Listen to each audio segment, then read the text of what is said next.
तो फिर कैसे हो भाई लोग? Once again welcome back to my YouTube channel failed aspirant.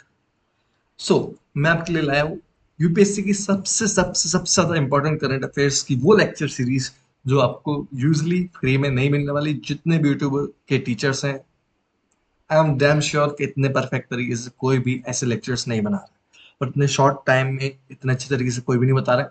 उसके साथ साथ आज से मैं एक प्लस पॉइंट एक्स्ट्रा ऐड करने वाला हूँ, case studies, criminal case studies, जो कि मेरी एक साइड हॉबी है। मतलब हॉबी के अंदर भी हॉबीज है मेरी, सिर्फ हॉबीज है, बाकी और कुछ नहीं। तो वो मेरी साइड हॉबीज, उसको भी मैं अपने यूट्यूब चैनल में आज के बाद से एक लेक्चर सीरीज चालू करने वाला हूँ, जिससे आपको हेल्प करेगी। लाइक इतना हेल्प करेगा कि आपको लगेगा कि हाँ, क्रिमिनली आप एक्टिव हो जाएंगे। कुछ भी बोलता हूँ ना। हाँ। तो क्योंकि मेरे से ज्यादा बकवास नहीं होती, बकवास छोड़ के अब हम आ जाते हैं मेन टॉपिक पे, मेन न्यूज पे। सबसे पहले आज की न्यूज है Indian European free trade agreement. क्या है ये?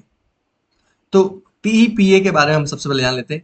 Trade and economic partnership agreement है, जो कि अब इंडिया और यूरोप के बीच में 1 अक्टूबर 2025 से इफेक्ट में आ जाएगा। और ये किसने बोला? हमारे कॉमर्स मिनिस्टर। कॉमर्स मिनिस्टर कौन है, आप उसको कमेंट सेक्शन में बताएं। तो टीईपीए है क्या? Trade and economic partnership agreement है क्या? जो कि मार्च 2024 में साइन किया था। ये फोकस करता है एक्सेस, मार्केट एक्सेस। किसका? गुड्स का। Related to goods. कौन से गुड्स? ऐसे कुछ रूल्स, जैसे ट्रेड फैसिलिटेशन भी मिलता है इसको, ट्रेड रेमेडीज भी मिलते हैं। मतलब फ्री ट्रेड एग्रीमेंट में क्या होता है, एक इंडियन मार्केट है, एक यूएस यूरोप की मार्केट है, ठीक है। ये दोनों है, अपनी कंट्रीज हैं। ये दोनों दोनों कंट्रीज अपनी अपनी मार्केट को बचाना चाहती हैं, चाहते कि हम बिजनेस करें, और ये भी चाहते हैं कि दूसरी कंट्री हमारे पर इतना टैक्स ना लगाए कि हम उनके साथ बिजनेस ना कर सके। तो वो चीज बचाने के लिए फ्री ट्रेड एग्रीमेंट दोनों कंट्रियों ने साइन किया है। तो अब ये क्या है? Trade and economic partnership agreement जो 2024 में हमने साइन किया था, और अब 2025 अक्टूबर से इफेक्ट में आने वाला है। अब इसमें हमको मार्केट एक्सेस किसको मिलता है? गुड्स को मिलता है। रूल्स ऑफ ओरिजिन में भी हमको, like, अगर यूरोप से आया है ना, तो उसको क्या होगा, हमको इंडिया ऐसे इजिली एंटर करने देगा, और कुछ एक्स्ट्रा वैसे टैक्स वगैरह नहीं लगाएगा। ट्रेड फैसिलिटेशन, अब ट्रेडिंग मतलब इधर पे आगे हमारी कंट्री में, तो हम इसको कंट्री में आगे जाके ट्रेड कैसे होगा, वो टाइप की फैसिलिटीज भी हम यूरोपियन सामान को देंगे। ट्रेड रेमेडीज भी देंगे, sanitary and phyto sanitary measures भी हम अपनाएंगे फ्री ट्रेड एग्रीमेंट में। इसके कुछ की प्रोविजन है, trade and economic partnership agreement की कुछ की प्रोविजंस है। पहला बाइंडिंग कमिटमेंट है कि जो यूरोप है वो इंडिया में 100 बिलियन डॉलर का इन्वेस्टमेंट करेगा। उसके साथ साथ हम, हमारी कंट्री में 15 साल के अंदर 1 मिलियन डायरेक्ट जॉब्स क्रिएट होंगी। वो स्किल्ड लेवल जॉब होंगे। तो आपके लिए, उस आप जो स्किल गेन करने की कोशिश कर रहे हैं, उतना स्किल्ड आपको होना पड़ेगा कि आप इसके पार्ट बन सके 15 ईयर्स में। 15 साल में तो मैं मर जाऊंगा। इसके रिटर्न में इंडिया ने क्या कहा है?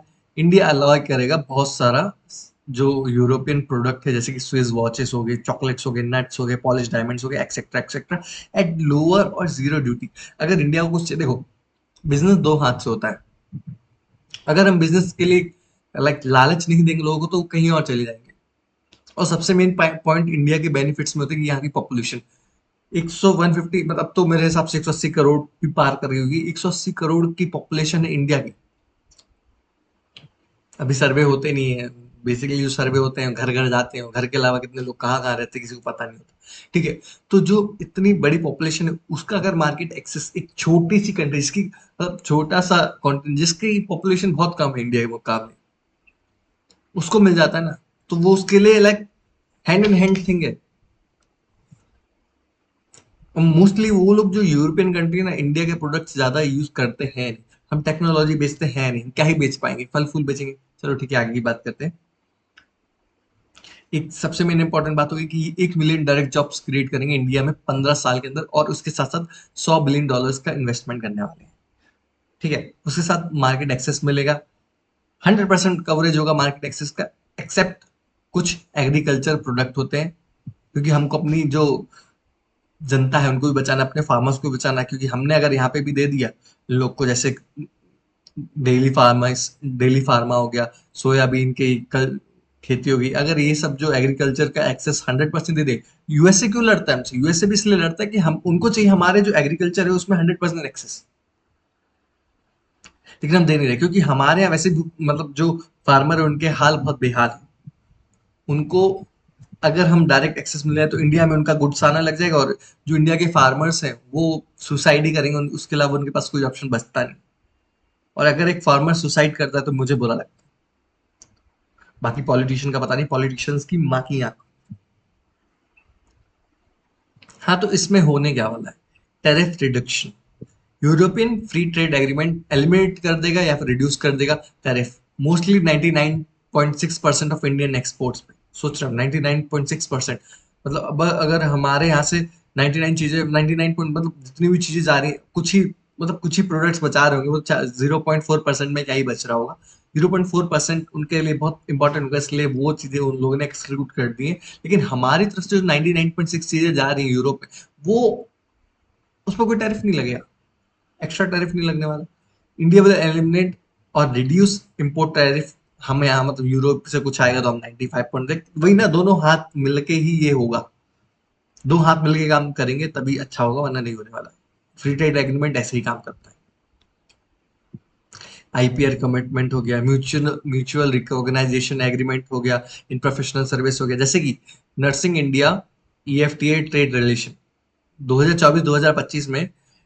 इंडिया ईएफटीए ट्रेड ने पूरा टोटल, अगर हम बात करते हैं कितना इंडिया और यूरोपियन फ्री ट्रेड एग्रीमेंट के थ्रू कितना ट्रेड किया है 2024-25 में, वो $24 बिलियन के ऊपर किया है। मतलब सोचो, it's a big deal. $24 billion free trade agreement में हो रहा है, जिसमें ठीक है।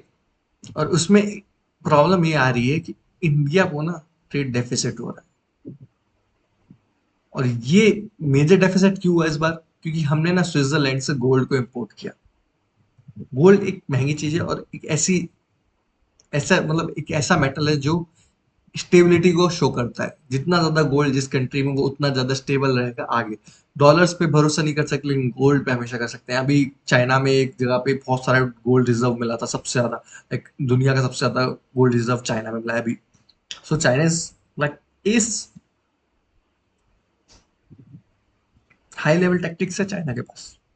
Easy, they are just winning. तो अब ईएफटी है क्या? देखो, ये एक इंटर गवर्नमेंटल ऑर्गेनाइजेशन है for the promotion of free trade and economic integration of its member. अब ईएफटी के मेंबर कौन है? तो सबसे पहले तो इसके 7 फाउंडिंग मेंबर है, जो कि 1960 में बने थे। स्टॉकहोम कन्वेंशन जो कि 1960 में साइन हुई थी, उसमें 7 फाउंडिंग मेंबर है। पहला Austria, Denmark, great Britain, Norway, Portugal, Sweden and Switzerland. अब ईएफटीए क्या है? बस यूरोप के साथ जो मेंबर कंट्रीज हो गए, जैसे स्विट्जरलैंड हो गया, आइसलैंड हो गया, नॉर्वे, लीचटेनस्टीन। हाँ, ली लीचटेनस्टीन जो कंट्री है वो यूरोपियन यूनियन का पार्ट नहीं, लेकिन ईएफटीए का पार्ट है। ये एक इंपॉर्टेंट पॉइंट है जो आपको याद रखना चाहिए। ओके, तो ये हो गई हमारी पहली न्यूज, जो कि इंडिया एंड यूरोप की फ्री ट्रेड एग्रीमेंट के बारे में है। सेकंड न्यूज पे जाते हैं। The second news is Kashi declaration adopt in Europe youth spiritual summit for drugs free India. तो ड्रग्स होता है क्या? देखो, ड्रग्स, ओपियम, गांजा बोल दो। अभी सबसे खतरनाक ड्रग है फेंटेनाइल। फेंटेनाइल ड्रग ऐसा ड्रग है जिसकी अगर थोड़ी सी भी मतलब एक्स्ट्रा क्वांटिटी ले लेना तो आदमी टनाटन हो जाता है। और और मोस्टली लाइक ये इतना हार्मफुल है कि यूरोप ने भी बोल रखा है, और ऑस्ट्रेलिया लाइक अमेरिका ने भी बोल रखा है इसको बैन किया जाए। लेकिन स्टिल ड्रग्स का मेन यूज है मेडिसिनल पर्पस के लिए, लेकिन मेडिसिनल पर्पस से अलग हटके जाए तो उसमें अलग मजे हैं। फेंटेनल अगर कोई लेता है तो सबसे पहले क्या होता है, उसकी लाइक कॉन्शियसनेस चली जाती है, और उसको लगता है बहुत लाइट, बहुत स्लो, बहुत मस्त लगता है। मैं आपको बताता हूँ, मैं गया था ऋषिकेश। ऋषिकेश में बढ़िया तरीके से मैंने देखे फॉरेनर्स, अच्छे थे भाई, लड़का लड़की बढ़िया मस्त, सुंदर सुंदर, गोरे गोरे। अब वो क्या कर रहे हैं, एक एक उनका पॉइंट वहां पे, कॉर्नर पॉइंट मुझे याद नहीं एक्चुअली, मैं छोटा भी था उस टाइम। तो उस पॉइंट पे जाते हैं। एक तो बीच के किनारे बहुत सारी ऐसी जगह उनको मिल जाती है जहाँ पे वो आराम से बैठ के ड्रग्स ले सकते हैं। तो वहां पे ना वो लोग मतलब मोस्टली वो फॉरेनर्स थे, और वहां पे वो लोग ड्रग पार्टी कर रहे थे। अब मुझे नहीं पता ये पुलिस वालों को कैसे नहीं पता चल रहा है कि वो लोग वहां पे कर रहे हैं, लेकिन still they are doing it. और यही ड्रग्स वो आगे जाके इंडियन यूथ को दे रहे हैं, और आगे यही इस पर अगर उनको ऋषिकेश में जैसी जगह में मिल रहा है तो इजीली हर जगह सप्लाई इसका हो रहा है ड्रग्स का। और ये किसकी मंजूरी से हो रहा है? पुलिस पुलिस वालों की मंजूरी से। और पुलिस वालों को मंजूरी कौन दिला रहा है? पॉलिटिशियन। जो सबसे बड़ा चोर हो गया पॉलिटिशियन, फिर पुलिस वाले तो होते ही हैं गांडू, फिर उसके बाद आते हैं हमारे। क्योंकि देखो, करप्शन, अगर कोई मेरे को बोले करप्शन इन इंडिया और मैंने पुलिस वालों के बारे में ऐसा क्यों बोला, लाइक ऑब्वियस है यार, पुलिस वालों की परमिशन बिना एक चींटी नहीं हिल सकती यार। ये गलत काम हो गया। ये तो ड्रग्स इजीली सप्लाई हो रहे हैं पूरी जगह। चलो, तो ये क्या हुआ, एक मेरा युवा भारत फ्रेमवर्क का एक ब्रॉडर पार्ट है, जिसमें यूथ स्पिरिचुअल समिट हमने लाइक हुआ हमारा कहाँ पे, जिसमें हमने लिखा एंटी ड्रग कैंपेन। एक माय भारत का एक autonomous body set up by government of India to provide institutional mechanism power by technology of for youth development. ठीक है, ये सब है। तो काशी डिक्लेरेशन है क्या? काशी डिक्लेरेशन में हम 5 साल का रोड मैप बनाएंगे, जिसमें हम डी एडिक्शन मूवमेंट स्टार्ट करेंगे। जिसमें होगा क्या, इसमें ये होगा कि हम जो लाइक लोग हैं, ड्रग एडिक्ट हैं, उनको ड्रग्स से मुक्ति दिलाएंगे। देखो, मुझे एक तो समझ नहीं आता, ये दारू खुलेआम बिक क्यों रही है? जो नशे वाली चीजें खुलेआम बिक क्यों रही? अगर तुमको मुक्ति ही देनी तो ये सब चीजें बंद करवा दो। सीधी सिंपल है। गुजरात को ड्राई स्टेट बना रखा है, लेकिन इजीली दारू मिल रही है गुजरात में। बिहार ड्राई स्टेट है, पौवा पीते लोग वहां के, इजीली रात में मिल जाता है पौवा, जहां से मिल जाता है। तो ये क्या है? ये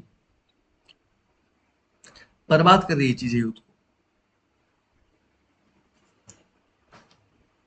तो ये 5 साल का हमारा रोड मैप है, जिसमें होगा क्या, हम लाइक क्रिएट करेंगे जो ड्रग अब्यूज लोग। देखो, ये क्या करता है, एक नेशनल कंसेंसस बनाता है कि ट्रीट करें substance abuse as multifaceted public health and social challenge. जो ये ड्रग एडिक्ट लोगों हैं, वो एक नॉर्मल तो एक घर की प्रॉब्लम है कि एक बच्चा ड्रग ले रहा है, लेकिन एट अ मेजर चीजें देखें तो एक सोसाइटी की प्रॉब्लम है। ये भैया ड्रग ले रहे हैं, आगे जाके ये दूसरे को भी दिलवाएंगे, खुद भी लेंगे, और खुद तो बर्बाद हो रहे हैं और आगे भी जाके लोगों को बर्बाद करके जाएंगे। उनकी पीढ़ी बर्बाद हो रही है, उनका खानदान बर्बाद हो रहा है। कितने लोगों की उनसे उम्मीद है और वो लोग इन इस नशेड़ियों की वजह से टनाटन हो गए। ठीक है, तो ये अपना ये हो गया। अब इसके साथ साथ कुछ इनिशिएटिव्स हैं जो इंपॉर्टेंट हो जाते हैं कि आपको पता होना चाहिए यूपीएससी के मामले में, जो ड्रग एडिक्शन से मतलब बच्चे को बचा सकते हैं। सबसे पहला है narcotic drug psychotropic substance act 1985। फिर हो गया the prevention of illicit traffic in narcotic drugs and psychotropic substance act 1988। फिर national action plan for drug demand reduction, फिर जो कि 2018 से 25 तक चलने वाला है। फिर उसके बाद आया नशा मुक्त भारत अभियान। ठीक है, तो अब मेन चीज है, अब हम बात करते हैं जो इंडिया में है, हमारा भारत है, उसमें ये ड्रग अब्यूज का स्टेटस है क्या? जो नेशनल सर्वे हुआ था 2019 में, वो क्या बोलता है, जो अल्कोहल यूज है वो मेनली 10 से 75 उम्र के जो लोग हैं, वो 14%, 14.6% लोग हैं। ठीक है, मतलब 10 साल से बड़ा होता है उसको इजिली मिल जाता है ड्रग। कैनबिस और एंड ओपियोइड्स, जिसको हम हीरोइन भी बोलते हैं, और वो सबसे ज्यादा सेकंड सेकंड तो मतलब पहले तो दारू पीते लोग, उसके बाद क्या करते हैं, हीरोइन वगैरह लेना चालू कर देते हैं। तो इसका मेन फैक्टर क्या हो सकते हैं कि ये लोग क्यों ले रहे हैं? सबसे पहला हम बोल सकते हैं peer fracture, peer pressure, family conflicts, social isolation, economic factor से। ठीक है, ये तो आपको समझ है। सोशल फैक्टर क्या हो सकते हैं? पीयर प्रेशर हो गया, फैमिली कॉन्फ्लिक्ट्स हो गया, आपके घर वाले लड़ रहे हैं बढ़िया तरीके से। सोशल आइसोलेशन तो बिल्कुल अलग हुआ, अलग हो तो क्या करोगे, दारू पियोगे, ड्रग्स लोगे, सीधी बात है, यही करना चाहिए। उसके बाद हो गया हमारा इकोनॉमिक्स फैक्टर, जैसे अनएम्प्लॉयमेंट, बेरोजगार आदमी क्या करे, दारू पिए, ड्रग्स ले, ऑब्वियस ही बात है। गरीब आदमी क्या करे, दारू में पैसा लगाए, ड्रग्स ले, हम बात। और उसके साथ मेंटल हेल्थ हो गए, कुछ डिप्रेशन वगैरह, इन लोग का कुछ केस अलग रहता है। जो डिप्रेस्ड लोग रहते हैं उनसे बात ही नहीं करनी चाहिए, क्योंकि उनके डिप्रेशन में आप लाइक मतलब उनसे लाइक थोड़ा डिप्रेश, मतलब आपके साथ होंगे ना कुछ लोग हर टाइम डिप्रेसिंग बात करते हैं, तो उससे उससे होता है कि आपकी जो स्ट्रांग मेंटेलिटी ना धीरे धीरे आपकी मेंटेलिटी भी कमजोर होती है। तो ऐसे नहीं बोल रहा हूँ कि ऐसे बात नहीं करनी चाहिए, मैं ऐसे बोल रहा हूँ कि अपनी मेंटेलिटी मतलब मेंटल स्टेटस पहले देखना चाहिए कि तुम कैसे हो रहे हो। और जितना कोई ऐसे लगातार डिप्रेसिंग बात कर रहा है तो अभी छोड़ो उसको, जाने दो। बाद में मिलते हैं भाई, जब कुछ कर लेंगे ना तब तेरे से मिलेंगे, अभी मत मिला कर मेरे से, टाटा बाय बाय। उसके बाद कुछ हो गया देख, वर्क स्ट्रेस हो गया, जैसे like, अगर कोई जॉब कर रहा है, अगर कोई कॉर्पोरेट में है, कॉर्पोरेट का एक सीन सही लगता है मेरे को, कोई भी किसी से भी चिपक जाता है। कॉर्पोरेट वाली लड़की से कभी शादी नहीं करने का। कॉर्पोरेट वाला, और मोस्टली जो दिल्ली मुंबई में रहे कॉर्पोरेट में काम करे, never marry them, never never never. उनको कॉर्पोरेट वालों से ही लगे रहने दो जो उनको कॉर्पोरेट में ही मिले। गवर्नमेंट एम्प्लॉय कभी नहीं करना कॉर्पोरेट वालों से, कसम खाओ आज मेरे साथ नहीं करो, ठीक है। और ये जॉब्स वाले होते हैं उनको मेंटल हेल्थ होता है, एंजाइटी होता है भाई, वर्क प्रेशर हो गया इजीली, ठीक है। ये अपनी ये वाली, और मोस्टली हमारे यहाँ मिल क्यों जाता है इतना ड्रग्स, क्योंकि हम रहते हैं गोल्डन क्रिसेंट के बाजू में। अब गोल्डन क्रिसेंट में कौन सी कंट्री आती है ना, वो आप मुझे करंट लाइक कमेंट सेक्शन बताओगे बताओगे ना, सच बोलो मेरे दोस्त, बताओगे ना कि क्या है, हाँ कमेंट सेक्शन बताओ। तो अब हम अपनी नेक्स्ट न्यूज में जाते हैं। चाइना ने चालू किया है construction of world largest dam on Brahmaputra river. तो ब्रह्मपुत्र रिवर हमारे नॉर्थ ईस्ट में है। वो आंध्र प्रदेश में यू टर्न मार के घुसती है, ठीक है। तो अब जो यू टर्न वाला पॉइंट है ना, वहां पे चाइना बना रहा है वर्ल्ड का लार्जेस्ट डैम। तो ये इतना लाइक कहाँ पे बनने वाला है, तो ये बिल बढ़ने वाला है across huge gorge of Himalayas, जहाँ पे जहाँ पे रिवर यूटर्न मारती है, आंध्र प्रदेश में घुसती है। जब ये कंप्लीट हो जाएगा तो जो चाइना का सबसे बड़ा डैम है, three George's dam on यांगसे river में, वो उसको सरपास कर जाएगा। मतलब ये सबसे बड़ा हो जाएगा डैम वर्ल्ड का।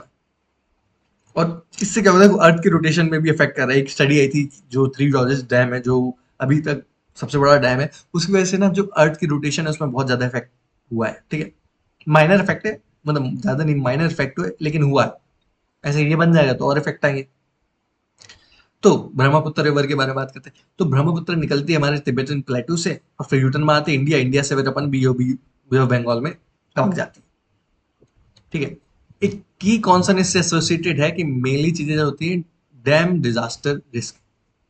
और इन डैम से जो बनने के बाद जो रिस्क होता है ना, उनको बोलते हैं डैम डिजास्टर रिस्क। और ये रिस्क में क्या आता है, सबसे पहला आता है हमारा कि जो अर्थक्वेक्स हैं उसके थ्रेट्स बढ़ जाते हैं।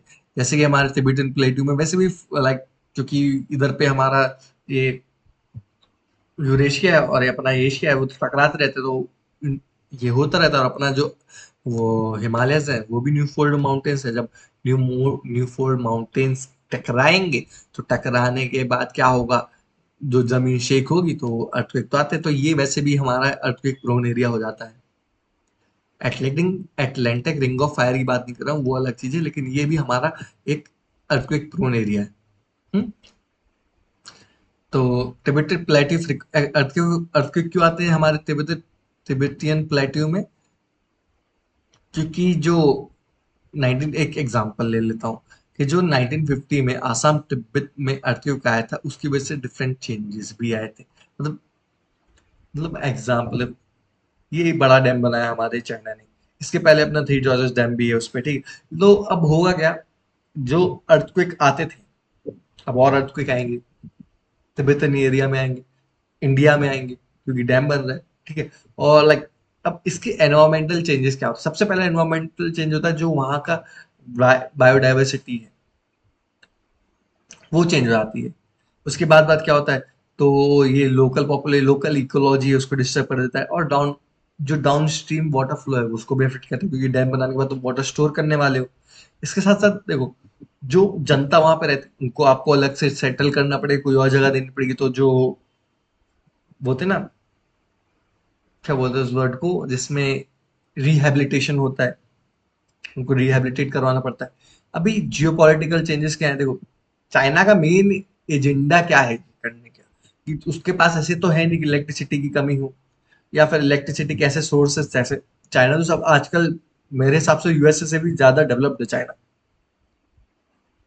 तो चाइना का मेन एजेंडा है इंडिया को प्रेशराइज करना, पोटेंशियल एक इसका ये वाटर वेपन है, वाटर बॉम्ब भी बोल सकते हैं इसको, हम बोल सकते हैं वाटर बॉम्ब डैम। होगा क्या कि अगर चाइना चाइना चाहेगा इंडिया में फ्लड आए तो डैम के गेट खोल देगा, समझे? ऐसे करके ये काम करने वाला है। तो जब डैम के गेट खोले तो इंडिया में बारिश आएगा, डिस्ट्रक्शन मतलब बाढ़ आएगी, बाढ़ के साथ साथ बहुत सारा डिस्ट्रक्शन होगा, डिस्ट्रक्शन के साथ साथ अब इंडिया कुछ अरुणाचल प्रदेश में अच्छा तरीके से मतलब स्ट्रेटेजिकली मिलिट्रीली कुछ बनाना चाहता है, वहां बनाता है, और चाइना को पसंद नहीं आया तो क्या किया, चाइना ने गेट खोल दी।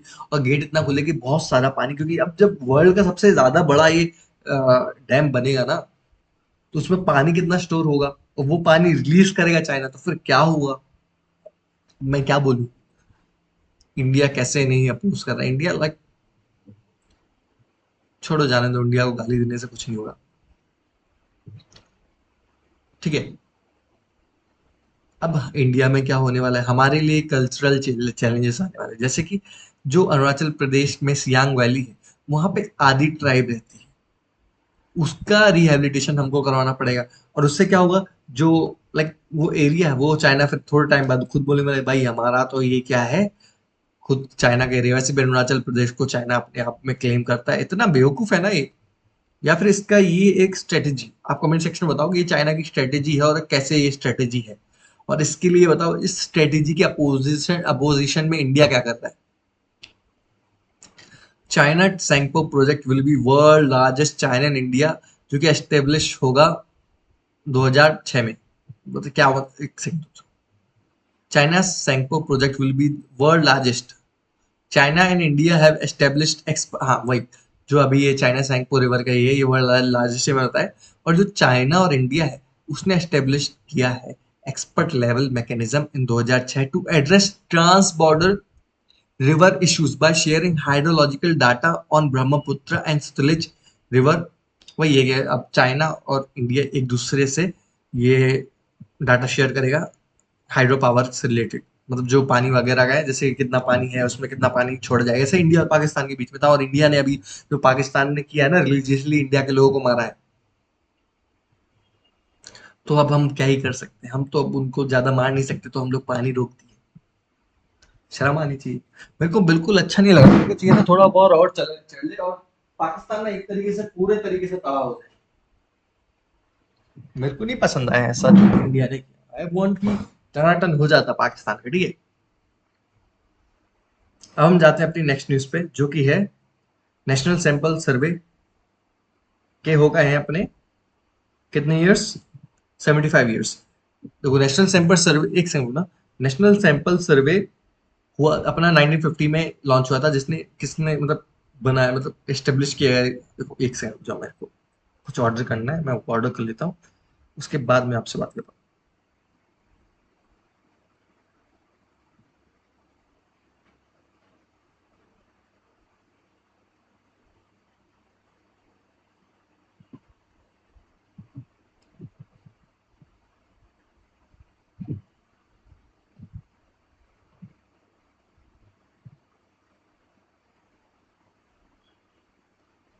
देखो नेशनल सैंपल सर्वे 1950 में हुआ था अपना, एस्टेब्लिश बाय पीसी महालोनोबिस। और इसका काम क्या था, ये कलेक्ट करेगा इकोनॉमिक एंड सोशल इंफॉर्मेशन पूरी कंट्री की। और ये कैसे होने वाला है, रैंडम सैंपलिंग के थ्रू। तो नेशनल सैंपल सर्वे की मिनिस्ट्री कौन सा, मिनिस्ट्री ऑफ, मतलब किस मिनिस्ट्री के अंदर आता है, ministry of statistics and programme implementation. और इसको हम शॉर्ट फॉर्म में बोल सकते हैं मॉस्पी, मैं तो मॉस्पी बोलता, मेरे को सर ने ऐसे सिखाया, ठीक है। और ये हेडेड कौन, ये हेड कौन करेगा, हेडेड बाय डायरेक्टर जनरल, जो कि रिस्पॉन्सिबल होंगे large scale sample survey for all over India. और इसका बेसिस क्या है, कवरेज। ये कवरेज क्या करेगा, हाउ मतलब बेसिस तो ये इस पे करेगा, देखो मेरे को स्क्रैच कार्ड मिला, मतलब ठीक है। नेशनल सैंपल सर्वे के अंदर आता क्या, अजियो क्या कौन सामान लेता है मुझे पता ही नहीं, क्या बकवास थी। बारिश हो रही है, मेरी सब्जी आ रही है। हम्म। तो ये एस्टेब्लिश किया गया था हमारा पीसी महालोनोबिस के थ्रू। और ये इसका मेन काम है क्या है, तो अब इंडिया एक इतनी बड़ी कंट्री है ना, तो उसमें ना सर्वे करना एक बहुत ज्यादा टेक्टिक, मतलब बहुत ज्यादा कॉम्प्लेक्स काम हो जाता है। तो ये क्या करने वाला है, सर्वे करें, हमारे पॉपुलेशन का सर्वे होगा, तुमको कैसे पता 150 करोड़ हमारी पॉपुलेशन? सर्वे के थ्रू हुआ, और ये कब हुआ था? सेंसस हुआ था, ठीक है, जनगणना जो हम बोलते हैं। बर्थ, डेथ का सर्वे होगा, फिर उसके बाद जो माइग्रेशन है, किसने का कौन कहाँ पे गया है, फर्टिलिटी रेट क्या है, फैमिली प्लानिंग क्या है, ये एक्स्ट्रा इस टाइप के सर्वेस करता है। उसके साथ साथ land holding, life stocks, agriculture, सारे सर्वेस हमारा मॉस्पी के थ्रू जो एनएसएस है वो करता है। एस्टेब्लिशमेंट सर्वे करता है, एंटरप्राइज सर्वे करता है, जैसे कि non agriculture enterprise in unorganised sector में, ठीक है। उसके साथ साथ कलेक्ट करेगा rural detail prices in rural area, village surveys करेगा, मतलब जितने भी मोस्ट इंपॉर्टेंट सर्वेस है ना, सर्वेस है, यही करने वाला है। और इसके मेन इंपॉर्टेंट यूपीएससी से रिलेटेड क्या काम है, ये इसके 4 डिवीजन है।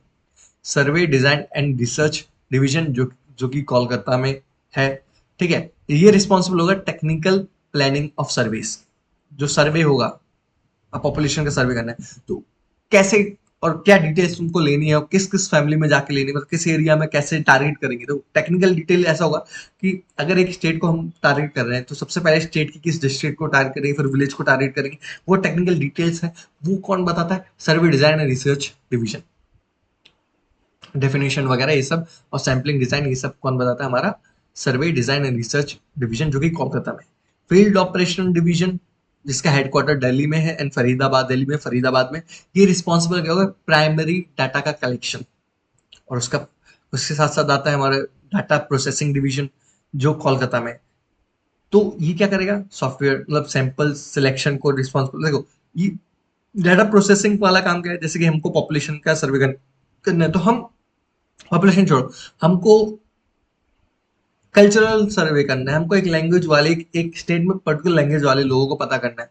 तो हम एक स्टेट को, मतलब पूरे स्टेट में तो जाएंगे नहीं, हम एक स्टेट की कोई बड़ी पॉपुलेशन वाली सिटी में जाएंगे, उसका सैंपल लेंगे, फिर उसका सॉफ्टवेयर डेवलपमेंट करेंगे, मतलब वो सैंपल लेंगे, उसको सॉफ्टवेयर से हम एनालाइज करेंगे, और फिर बाद में उसको प्रोसेस करेंगे, ठीक है, मतलब, ठीक है। तो ये किसका काम हो? ये हो गया हमारा डाटा प्रोसेसिंग डिवीजन का। अब आ गया हमारा सर्वे कोऑर्डिनेशन डिवीजन, जो कि न्यू दिल्ली में है। कोऑर्डिनेट क्या करेगा इसका? All the activities of different division, ठीक है। ये अपना 4 हो गए, 2 दिल्ली में, 2 कोलकाता में। अब हम आते हैं नेक्स्ट न्यूज पे, और जो नेक्स्ट न्यूज है वो है M23 रेबल। एम का फुल फॉर्म मार्च 23 रेबल्स। तो हुआ क्या? Democratic Republic of Congo and Rwanda back, जो M23 रेबल है, इन लोगों ने कमिटमेंट किया है कि सीज फायर करेंगे ईस्टर्न कॉन्गो में। आप आपको मैं सबसे पहले कॉन्गो दिखा देता हूँ, वरना बोलेंगे भाई तुम तो नॉर्मल यूट्यूब के टीचर्स की तरह ही हो ना, कुछ बताते तो हो नहीं। तो बेस्ट बेस्ट बेस्ट चीज है अपनी गूगल मैप करें, और ये रहा हमारा democratic Republic of Congo. So you can easily सी, ये अपना अटलांटिक ओशियन से कनेक्टेड है। इसके साथ साथ कंट्री कौन सी है? सेंट्रल अफ्रीका है, साउथ सुडान है, युगांडा है, तंजानिया हो गया, जाम्बिया, अंगोलिया हो गया, ये अपनी कंट्रीज इससे कनेक्टेड है, ठीक है। तो इसमें क्या है? इसमें है M23 मिलिटेंट्स। अब इसने, ये जो इसका साउदर्न कौन सा एरिया है, ये अपना ईस्टर्न कॉन्गो में ईस्टर्न पार्ट में उन लोगों ने बोला है भाई अब यहाँ पे थोड़ा सा शांतिपन अपन बना के रखेंगे, सीज फायर के लिए बात करी। अब M23 रिबल्स है क्या? तो ये फॉर्म्स हुए थे अपने मार्च 23 मूवमेंट से, जिसमें मोस्टली जो टुटसिस एथनिक ग्रुप है, वो मेजर आर्म फाइटिंग ग्रुप है इनका। अब ये इनकी बात क्या है? इनको ये लड़ किसके लिए रहे हैं? ये लड़ रहे हैं कॉन्गोलीज, मतलब मतलब ये लड़ किस चीज के लिए? मिनरल रिच ईस्टर्न DRC के लिए लड़ रहे हैं, जहाँ पे ज्यादा मिनरल्स हैं, उसके लिए लड़ाई चल रही है, बहुत लंबी कॉन्फ्लिक्ट चल रही है। ये नेम्ड आफ्टर कब, मतलब इसका नाम कब ऐसे पड़ा? 2009 के बाद, जब इन लोगों ने, मतलब ये जो DRC ने साइन किया इसके साथ, CNDP के साथ अकॉर्ड साइन किया। तो जो तुत्सी लेड रेबल ग्रुप है and the Congolese group government to end revolt by Tutsi people. CNDP members formed the M23 movements in 2012 to protect the failed implementation of 2009 accord, ठीक है, ये वही news है, ठीक है। बित्रा आइलैंड, तो मैं बताता हूँ, लक्षद्वीप का सबसे छोटा आइलैंड है बित्रा आइलैंड। ये इनहेबिटेटेड है, मतलब कोई भी यहाँ पे रहता नहीं। इतना छोटा है कि 0.105 स्क्वायर किलोमीटर का एरिया है, जो कि अगाती आइलैंड के पास है अरेबियन सी में। ये अपन को पता था। इसका क्लाइमेट टाइप भी बता देता हूँ मैं। इसमें हुआ क्या ये मैं बताता हूँ। बित्रा आइलैंड को ना हमारी जो लक्षद्वीप एडमिनिस्ट्रेशन ने है, उसने कंसिडर किया है कि डिफेंस पर्पसेस के लिए इसको अलग से मतलब दे दिया जाए। और इसका क्लाइमेट टाइप क्या है, इसका है ट्रॉपिकल सवाना टाइप। और ये किसकी अकॉर्डिंग है, क्लाइमेट क्लासिफिकेशन के अकॉर्डिंग इसको बोलते हैं एडब्ल्यू, जो कि ट्रॉपिकल सवाना है। ठीक है। तो द एवरेज रेनफॉल रिसीव यहाँ पे होती है 1600 मिलीमीटर एक साल में। ठीक है। और इसके बारे में बात करते हैं जो लक्षद्वीप है। लक्षद्वीप इंडिया की सबसे छोटी लाइक स्मॉलेस्ट यूनियन टेरिटरी है। इसमें 36 कोरल आइलैंड है और जो कि अरेबियन सी में लोकेटेड है। And lagoon and reefs are three main geographical features. तो अब हम बात कर लेते हैं लक्षद्वीप। ये रहा। तो मालदीव्स हो गया। इसमें दिखा क्यों नहीं रहा है। हाँ ये रहा, वही मैं गलत जा रहा हूँ। ये अगाती आइलैंड्स हो गए। ठीक है। कावाराटी हो गया। ये अपना लक्षद्वीप 36 कोरल आइलैंड है, छोटे छोटे। ये इंडिया के लिए मिलिट्रीली बहुत इंपॉर्टेंट आइलैंड्स है। ये रहा बित्र आइलैंड। ठीक है। ये आपको दिख रहा होगा यहाँ पे। इसको हमारे लाइक लक्षद्वीप की जो एडमिनिस्ट्रेशन है, उसने डिसाइड करा है कि ये हमारे डिफेंस पर्पस के लिए इसको हम छोड़ दें। ये देखो इतना छोटा सा आइलैंड है। इसकी फोटो दिखा दूं? आप बोले वाह वाह वाह, अरे वाह वाह वाह। क्यों जाना है कहीं और, तुमको क्यों जाना है मालदीव जब हमारे पास है लक्षद्वीप? बोलो बाबू। लोग, ये है अपना छोटा सा आइलैंड। ठीक है। बढ़िया आइलैंड है, एक बार होकर आना। ठीक है। तो ये हो गया अपनी लक्षद्वीप का बित्र आइलैंड। अभी आप इसको याद रख लेना भाई। यूपीएससी पूछ लेता है फिर बोलना अरे लक्षद्वीप का इतना छोटा सा आइलैंड कौन याद रखता है। अरे हम तो नहीं रखते, हमारे दादा भी नहीं रखते थे, इसलिए तो हम सब फेल हो गए मिलके। ऐसे ही होगा।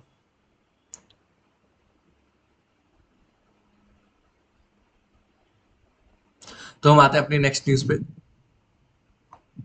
जो रशिया का कामचटका पेनिनसुला है, वहां पे 5 बहुत खतरनाक तरीके के अर्थक्वेक आए हैं लगातार। अभी देखो अर्थक्वेक कितने सारे आ रहे हैं। और ये मेन इंपॉर्टेंट चीज इसलिए है, मतलब यहाँ पे अर्थक्वेक इसलिए है क्योंकि ये उस पॉइंट पे आता है।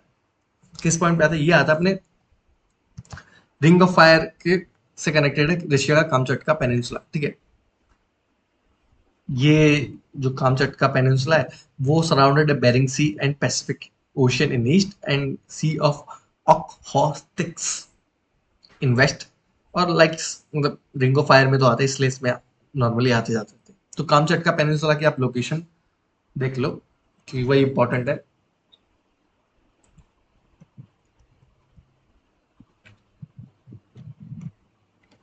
मेरे को भी घूमने जाना है यहाँ पे, लेकिन स्टिल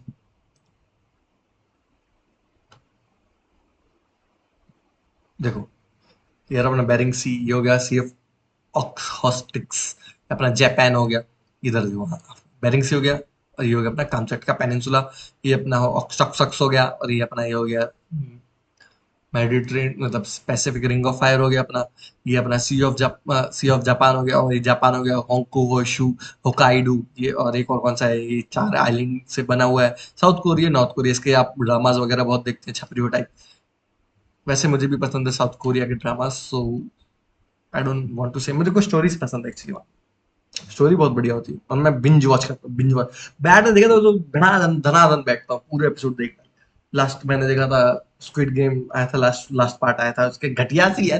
ऐसा अथू इतनी गंदे तरीके से कोई वो करता है, लाइक एंड करता है। उसने बच्चे को पैसा दे दिया बस और कुछ नहीं, मर गया। What the hell. मैं चाहता था कि वो बच्चे को फेंक देता, बच्चे को फेंक देता और बड़े तरीके से पैसे लेके जाता और बिल्कुल आगे जाके वो और स्क्विड गेम्स करवाता। मारा मतलब मैं चाहता था मेंटली डिस्टर्ब हो जाता है वो, लोगों को फिर मरवाता। लेकिन मेरे चाहने से कुछ नहीं हुआ ना, उन लोगों ने कर दी ना गंदी एंट्री एग्जिट।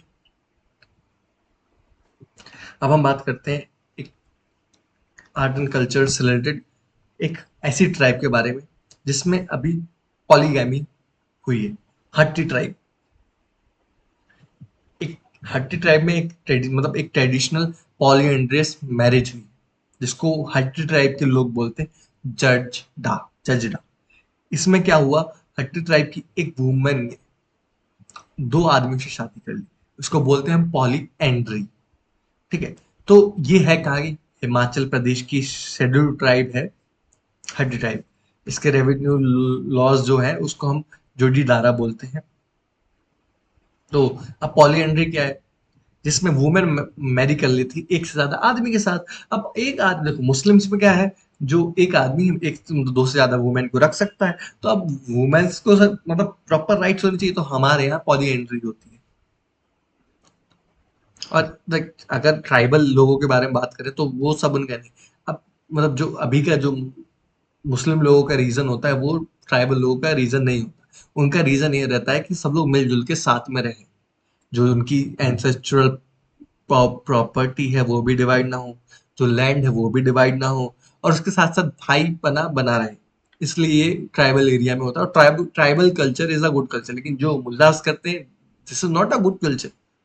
तुमने एक बीवी रखी, दूसरी बीवी रखी, दूसरी खराब हो गई, तीसरी रख ली, तीसरी खराब हुई, चौथी खराब, चौथी रख ली। चलिए ठीक, तो हट्टी ट्राइब के बारे में थोड़ी सी और बात कर लेते हैं। ये एक ट्रांसगिरी रीजन में, लाइक मूल में मोस्टली यहाँ कहाँ पे पाई जाती है, वो पाई जाती है गिरी और टोन्स रिवर के पास में, जो कि हिमाचल प्रदेश और उत्तराखंड की बॉर्डर पे मिलती है। ठीक है, और इसका नाम इनकी ट्राइबल ऑक्यूपेशन की वजह से है, जो कि सेल करते हैं मीट या फिर होम ग्रोन, जो मतलब हार्ट्स होते हैं ना, जो स्मॉल मार्केट्स होते हैं वहां पे ये मीट्स वगैरह सेल करते हैं, तो उसकी वजह से इसको हट्टी ट्राइब बोला जाता है। तो ये लास्ट के 2 न्यूज़ बची हैं। ठीक है, उसके बाद हम इस पे आएंगे, व्हाट हैपेंड टू वीना। आज का बहुत इंपॉर्टेंट है, मतलब आज से मैं ये चीज ऐड ऑन करने वाला हूँ, आई थिंक सो कि आपको ये पसंद आने वाला है। सो लास्ट की 2 न्यूज़ को बाद पढ़ने के बाद यूपीएससी, उसके बाद हम एक केस स्टडी पे जाएंगे, जो कि एक इतनी इंपॉर्टेंट केस स्टडी है ना कि लोगों को पता होना चाहिए। हमारे यहाँ होता है निर्भया कांड, उससे भी लाइक 10-100 गुना ज्यादा ग्रूसम स्टोरी है। इतनी क्रूएल स्टोरी मैं सुना ना, मेरे तो झुंझुने कांप गए, सॉरी गूजबम्स आ गए। तो बायोमोलिकुलर एमुलेटर, तो new deep learning system BioEmu develop किया गया है एक्यूरेटली, जो कि एक्यूरेटली प्रोडक्ट प्रिडिक्ट करेगा protein structure and their dynamic conformation. तो बायो एम है क्या, ये Microsoft and researchers at Rice University in US and Freie University in Germany, देखो यूएस और जर्मनी की यूनिवर्सिटी, एक राइस यूनिवर्सिटी होगी हमारी यूएस, और जर्मनी की फ्रेरी यूनिवर्सिटी होगी। इनके जो लोग हैं उन्होंने एक डीप लर्निंग सिस्टम तैयार किया गया है, जिसका नाम लिखा गया है बायो एम1। और इसका काम क्या है, ये प्रेडिक्ट कर लेगा प्रोटीन स्ट्रक्चर और उसके डायनामिक कन्फॉर्मेशन पहले ही। ठीक है, तो इसका काम मोस्टली है कि ये प्रेडिक्ट करेगा full range of shapes a protein, naturally explore करेगा अंडर बायोलॉजिकली कंडीशन में, और ये अलाउ करेगा high resolution protein flexibility modelling, database of alpha fold, जो कि मॉडल डेवलप किया गया गूगल का अपना डीप माइंड है ना, जो कि प्रेडिक्ट करेगा प्रोटीन का स्ट्रक्चर। और इसका यूज करेंगे हम ट्रेनिंग में। इसके बेनिफिट्स क्या है, सबसे पहले तो फास्ट एंड चीपर है। ठीक है, एनेबल करेगा लार्ज स्केल प्रिडिक्शन, और इजिली ये जनरेट कर सकता है 1000 of protein structure per hours on a single graphic processing unit GPU. और एक ये ना एक ओपन सोर्स मॉडल, तो ये थोड़ा कॉम्प्लेक्स सा न्यूज है, आप इसको थोड़ा सा डिटेल में पढ़िए। ओके, हम जाते हैं अपनी नेक्स्ट न्यूज पे, ट्राइबल कम्युनिटी फ्रॉम, देखो अब हम बात करने वाले मानगर मासेकर के बारे में, जो कि 1913 में हुआ था। तो मानगढ़ मासेकर है क्या, मैसेकर, तो एक मतलब जो ट्राइबल कम्युनिटी, अभी न्यूज में क्या है, न्यूज में है कि ट्राइबल कम्युनिटी राजस्थान, मध्य प्रदेश और गुजरात, महाराष्ट्र, वो एक साथ मिले कहाँ पे, मानगढ़ धाम में। और ये फिर से स्टार्ट करना चाहते हैं, एक अलग से भील प्रदेश बनाया जाए। तो मालगढ़ धाम है क्या, मालगढ़ धाम एक इंपॉर्टेंट साइट है जहाँ पे मालगढ़ मासेकर हुआ था 1930 में, और इसको हम बोल सकते हैं जलियांवाला बाग ऑफ राजस्थान। इसकी लोकेशन कहाँ पे? बनसवा डिस्ट्रिक्ट ऑफ राजस्थान। तो राजस्थान आपको पता है, उसकी बनसवा डिस्ट्रिक्ट जाओगे तो वहां पे आप किसी से भी पूछ लोगे, वो बता देगा मानगढ़ किधर है, और वो ये भी बता देगा 1913 में वहां पे एक मासेकर हुआ था, जिसमें जिसमें ब्रिटिशर्स ने प्रॉपर तरीके से बहुत सारे लोगों को मार दिलाया था। तो ये हुआ क्या था? तो 1913 में लीडरशिप किसकी थी? गुरु गोविंद गिरी की थी। तो उनके लीडरशिप में जो बील्स थे ना, वो असेंबल हुए थे एक साथ, और वो क्या कर, मतलब उनकी डिमांड थी कि जो ज्यादा वेज होने चाहिए, पैसे ज्यादा मिलने चाहिए उनकी।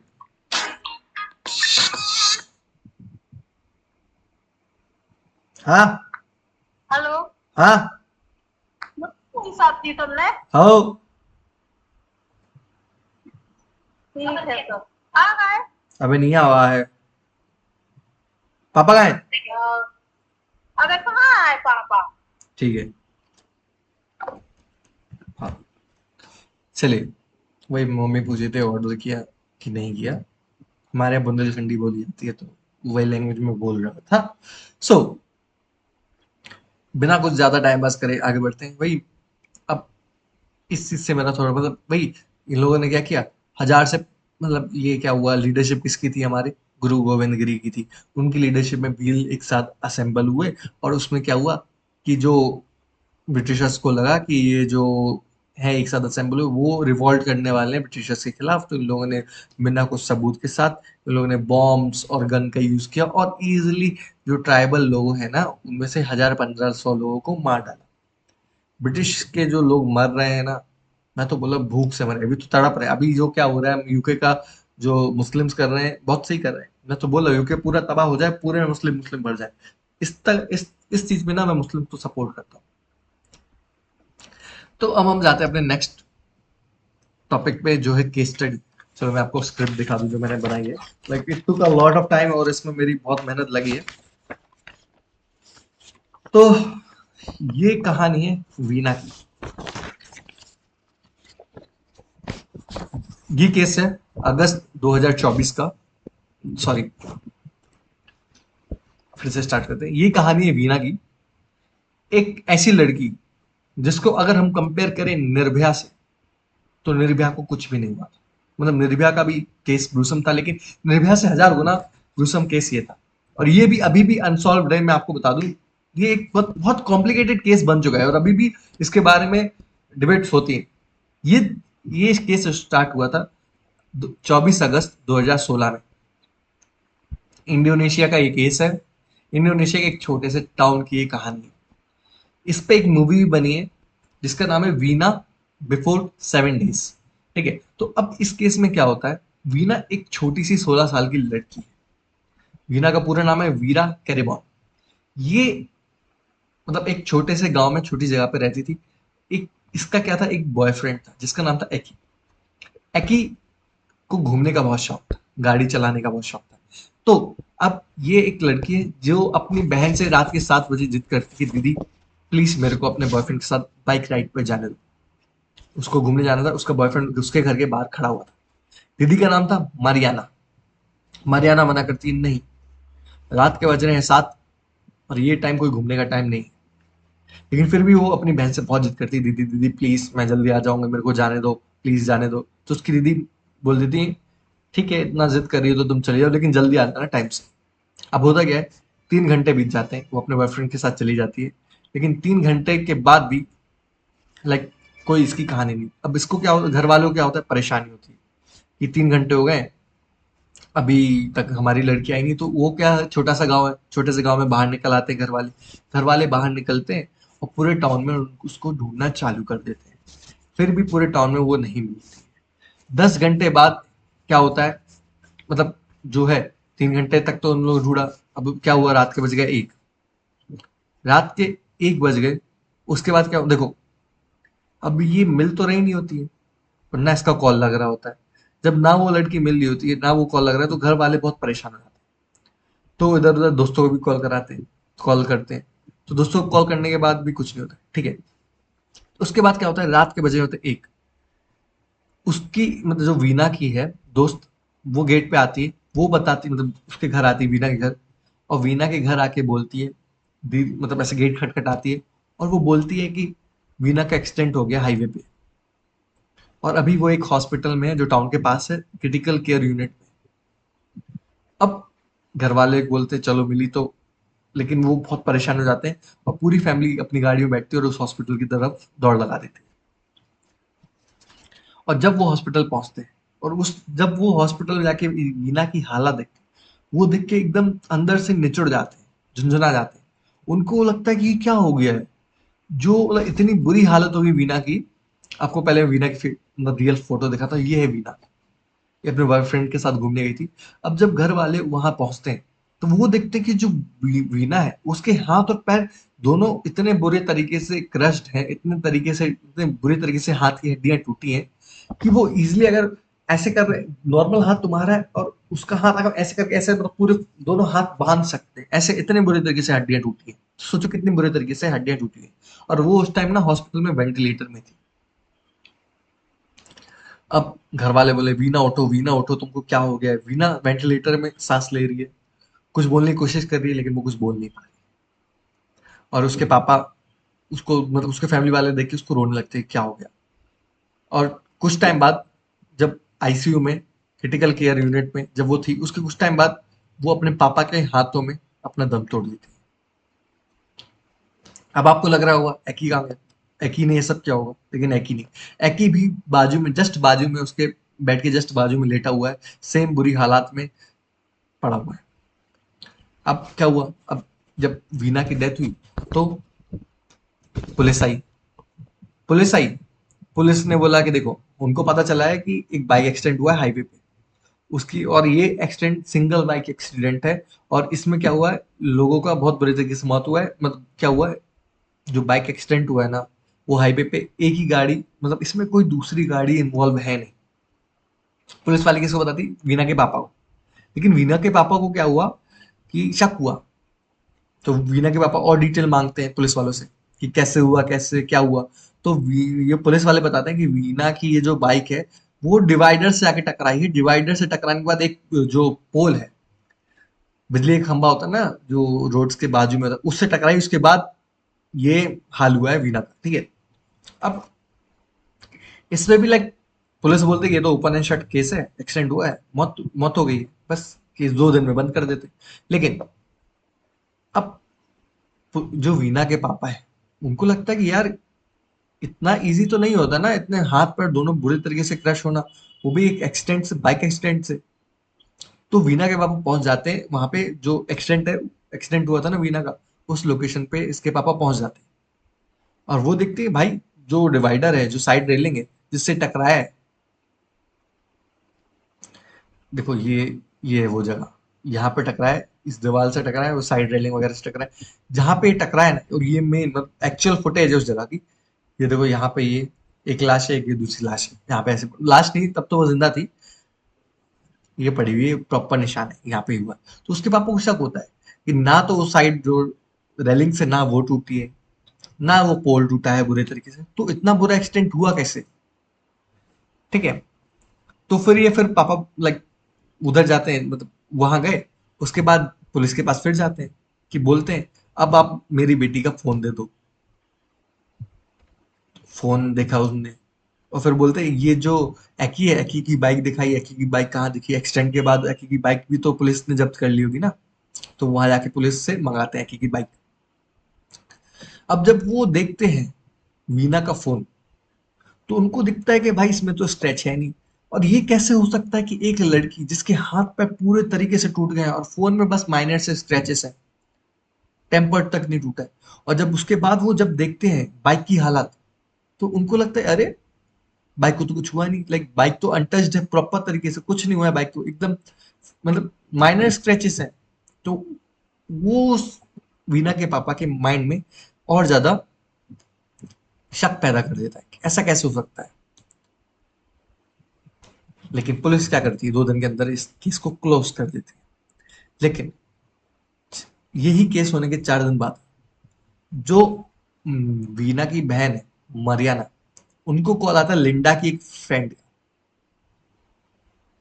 और जो लाइक लिंडा की फ्रेंड का कॉल आया, तो ये मतलब उसमें लिंडा चिल्ला रही थी, बहुत तरीके मतलब बहुत अलग तरीके से चिल्ला रही थी लिंडा।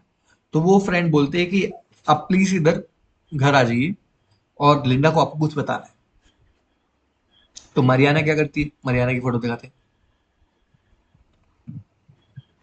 ये है मरियाना, ठीक है, जो लिंडा की मैं, ये करती है अपने फैमिली वालों को, बोलती है चलो। तो ये लोग रात में जाते हैं लिंडा के घर। और जब ये लिंडा के घर जाते हैं, तो लिंडा के घर जाने के बाद इनको पता चल जाता है, मतलब लिंडा के घर जाते हैं तो उनको कुछ पता चलता है। और जिस जो चीज इनको पता चलती है, वो चीज ये क्या करते हैं, जाके पुलिस थाने, मतलब पुलिस थाने में जाके बोलते हैं और रिकॉर्ड कर लेते हैं। लिंडा ने ऐसा क्या बताया इनको, जो उन्होंने रिकॉर्ड किया, पुलिस थाने गए और पुलिस थाने वालों को सुनाए, तो पुलिस वालों ने री इन्वेस्टिगेशन इसकी चालू कर दी।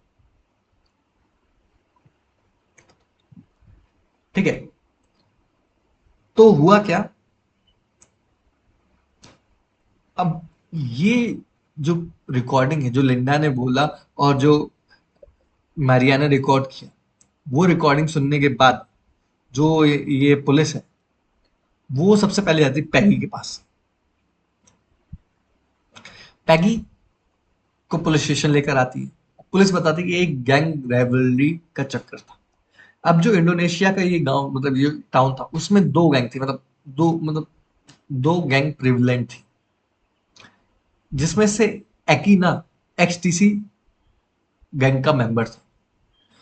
और ये जो हमारा वीना है, वो अपने बॉयफ्रेंड के साथ घूमने नहीं जा रही थी, वो अपनी मेंबर्स, जो गैंग मेंबर्स से मिलने जा रहे थे, जो वहां पे जाके ये लोग क्या करने वाले थे, रेसिंग करने वाले थे। और इसीलिए उसका बॉयफ्रेंड घर के बाहर खड़ा हुआ था कि हम लोग बढ़िया तरीके से घूमने जाएंगे, रेसिंग वगैरह करेंगे और एंजॉय करेंगे। तो अब पैगी कहाँ से आता है, पैगी की स्टोरी क्या है।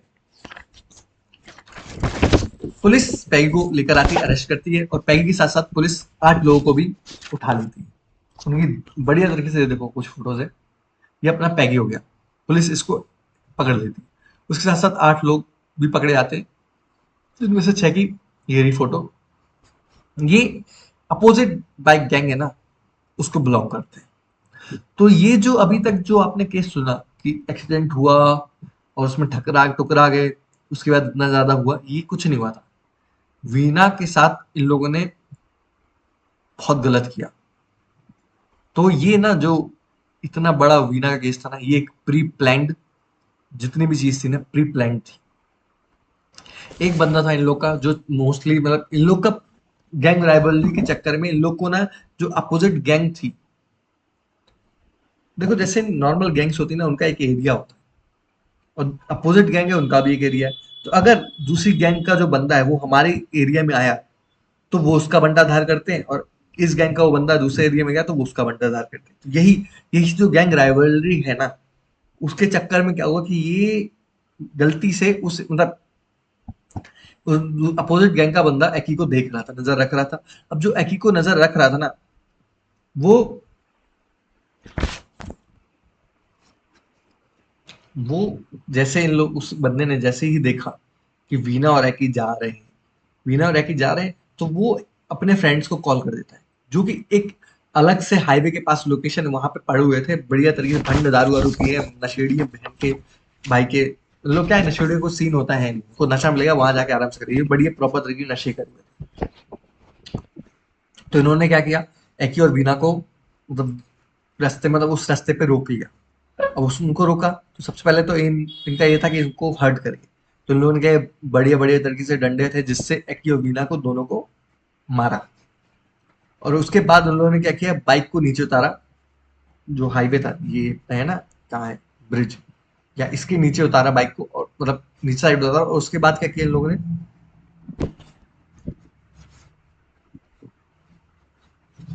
नीचे ले गए, वीना को ले गए, एक्की को, दोनों को नीचे ले गए बाइक के साथ। और ये 8 लोगों ने मिलके वीना का रेप किया। वीना उस टाइम जब उसके साथ रेप हो रहा था, एकदम बेहोश बेसुध हालात में थी, बड़ी मुश्किल से सांस ले पा रही थी। अब इन 8 लोगों को ना पुलिस ने मर्डर और सेक्सुअल असॉल्ट के चार्जेस पे सेट कर दिया, जिसमें से 2016 में 8 पे ये चार्जेस फ्रेम भी हो गए और उनको जेल हो गई। और जिसमें से नौवा लोग था, वो नौवा बच्चा था, वो एक माइनर था, तो उसको नहीं किया गया कुछ, उसको लाइक वही सुधार गृह में भेज दिया। और ये रूल्स ना मेरे को बिल्कुल पसंद नहीं आते कि जो माइनर है उसको माफ कर दिया जाता है हमारी कंट्री में, ठीक है।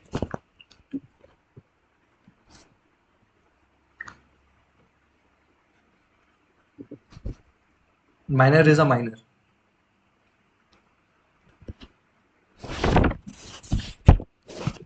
चलिए, तो हुआ क्या, अब देखो, इतनी आपको कहानी पता चली कि हुआ क्या।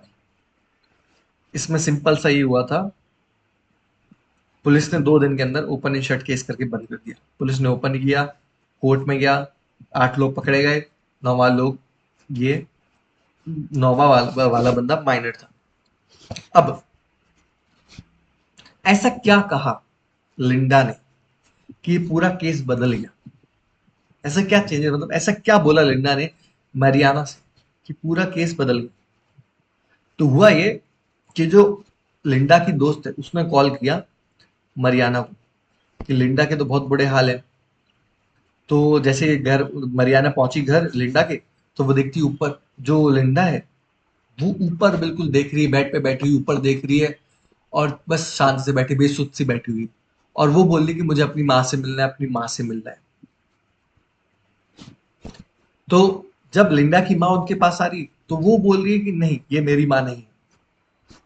और फिर जब वीना की माँ उनके सामने आई, तो वो उस लिंडा, मतलब जो लिंडा है, उसने हक किया और अपनी माँ को सब कुछ बताया कि उसके साथ साथ क्या हुआ, ये पूरी स्टोरी बताई। किसने? लिंडा ने। लेकिन उसके अंदर कौन था? वीना। वीना की आत्मा ने ये सब बताया लिंडा की माँ को कि ऐसा हुआ मेरे साथ, हम इधर गए थे, हमको ऐसे रोका गया, इन लोगों ने हमको हाईवे पे पकड़ा, फिर मारा, फिर उसके बाद क्या किया, ये मेरे को नीचे ले गया, इतने लोगों ने मेरे साथ ये सब किया। किसने बताया? लिंडा ने। और ये आपने सोचा कि इतने दिनों बाद क्यों बताया, मतलब 3 दिन हो गए, 3 दिन बाद क्यों रहे, क्योंकि 3 दिन तक ना, चौथे दिन में तो फिर से केस ओपन हुआ, 2 दिन में तो शट कर दिया, और जो चौथे दिन, तब ये लोग, पुलिस ने फिर से ओपन किया। 3 दिन तक बिल्कुल से बेसुध थी लिंडा, वो सिर्फ बोली वीना की माँ से मिलना है, वीना की माँ से मिलना है, वीना की माँ से मिलना है। तो फिर उसके एट द एंड बुलाना ही पड़ा, और वो चिल्ला रही थी, एकदम अपने होशो हवास में नहीं थी लिंडा उतने दिन तक। तो वो बोलती है अपनी बहन से, मैं लिंडा नहीं, मैं वीना हूं, और पूरी कहानी अपनी बयां करती। और ये केस बढ़िया तरीके से सॉल्व हो गया।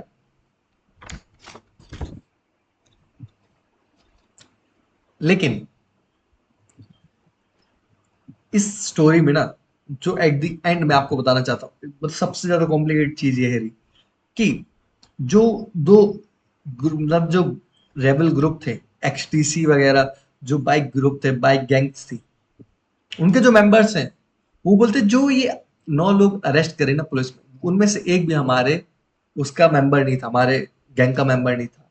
ये हमारे उससे, और ये जो दूसरी अपोजिट गैंग है, बाइक गैंग, उन दोनों में से किसी के भी मेंबर नहीं थे। ये उन लोगों ने प्रेस कॉन्फ्रेंस में जाके बोला। पर ये कौन थे? असलियत बात ये थी कि जो ये पैगी है, दिस गाय, दिस ये पैगी है, जो ये पैगी है ना, वो लिंडा का बहुत टाइम से पीछा कर रहा था, जहां भी चाहे लिंडा को रोक ले, इसको लिंडा बहुत पसंद थी। तो लिंडा ना क्या, इसको भाव वाव देती नहीं थी। तो जब लिंडा भाव नहीं देती थी, तो क्या हुआ, इसने एक दिन प्लान बनाया कि भाई, मेरे को अब लिंडा को काम तमाम करना है। और ये प्रॉपर तरीके से प्लान था, ये बाइक मेंबर्स इसमें इन्वॉल्व नहीं थे। 8 लोग बढ़िया तरीके से भंडो के दारू वारू पी के बढ़िया तरीके से बैठे हुए थे। तो इन लोगों ने रोका लिंडा को बढ़िया तरीके से। सबसे पहले जिसने रेप किया था वो यही था पहले। और इसके सीमन भी मिले हैं लिंडा को। क्या किया, अब इंडोनेशिया में तो ये लोग गाड़ देते हैं, तो वो अटॉप्सी रिपोर्ट बाद में निकालेगी, क्योंकि उनको निकाल, अब मेरे को ये समझ नहीं आता, जब इतना बुरी तरीके से मर्डर हुआ तो इन लोगों ने क्या हुआ कि अटॉप्सी क्यों नहीं करवाई। एक मेन ये पॉइंट हो गया, ऑटोप्सी नहीं करवाई तो इनको पता नहीं चला कि इसका रेप हुआ। बाद में जब ये पैगी पकड़ा गया, तब पता चला कि इसने रेप किया। लेकिन पैगी भी क्या बोलता है कि ये मैंने नहीं किया है।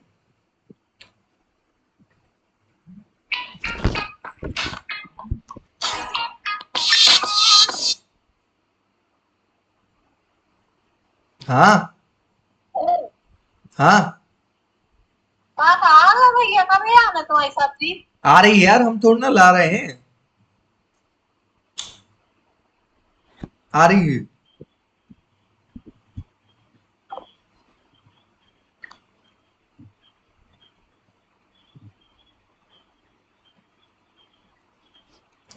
वही है ना भाई यार, मेरा दिमाग खराब है यार, मैं रिकॉर्ड कर रहा हूँ लेक्चर्स।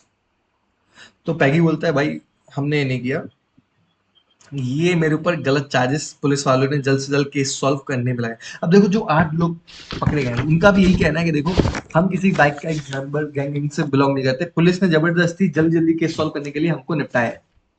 अब इसमें कितनी सच्चाई है कितनी झूठ है, देखो वो 8 लोग जो मतलब पैगी को छोड़ के जो लोग पकड़े, उनका नहीं पता, लेकिन पैगी तो 100% श्योर है क्योंकि इसके सीमन मिले। और जो लिंडा ने लाइक ऐसा झंझनाता केस मैंने बहुत टाइम बाद सुना है, और इसको पढ़ने में ना मतलब डिटेल्स पढ़ने में मेरी तो बैंड बज गई। तो ये मेरा एक पहला ट्राई था। मुझे पता है इस बार मैंने ये केस प्रॉपर तरीके से नहीं बताया जितने प्रॉपर तरीके से मैं बता सकता हूँ। तो ये मेरा पहला केस था, आगे से जो मैं केस बताने वाला हूँ उसको और प्रॉपर तरीके से आपको बताने वाला हूँ, ठीक है। तो आज के लिए इतना ही guys, bye bye, thank you.